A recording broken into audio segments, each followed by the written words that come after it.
Hi, I often get asked, what am I using on the sides of my quilt top there to hold that tension? So that's what this video is, to explain what I'm using. What I started out with isn't what I'm currently using.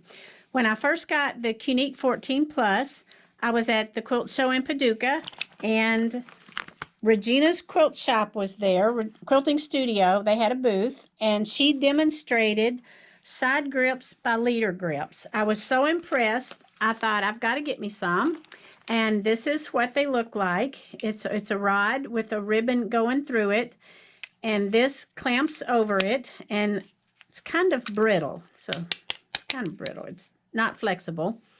So when you're using these, this is not meant to go over batting. When you put this underneath the bottom of your quilt, underneath the backing, then you're not supposed to use any batting there. It's just supposed to clamp over backing.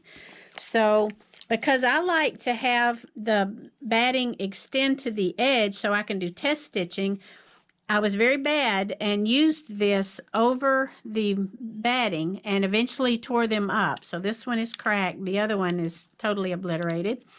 So once I tore these up, then I went on Amazon and I ordered some Mando Clips. They're part of the clip and seal bag clip stuff. So they came really long. I had to cut them to the size that I wanted. So that worked great. And then when I got the Cunique 21, my rod wasn't long enough. I was in far too big a hurry to order some more. So I went to Walmart and got a package of curtain rods. So this one is underneath here in use. And these little curtain rods, they were just a couple of dollars. They slide, the two pieces slide. So I slid it to the length I wanted and then put some tape on it.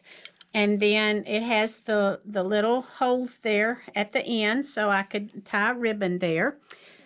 And this worked great over both backing and batting, but this was tiny. So when the times happened that I only needed to use this over the backing, I cut a little thin strip of batting, and I just would lay that and then put this under there, and that holds it nice and firm. So that's what I'm currently using now. That's what we have here. One last thing I want to point out is this doesn't need to be held tight. It needs to have plenty of give. If when you're pulling on this cord, you see that your quilt is being shifted, then you've got it pulled too tight. You just want that slight tension there. One other thing I want to show is with the Mando Clips, you do have a rod. You can see it's very, very flexible, which is not good for this purpose. You could put a piece of metal down through there, or a wooden dowel to hold it firm.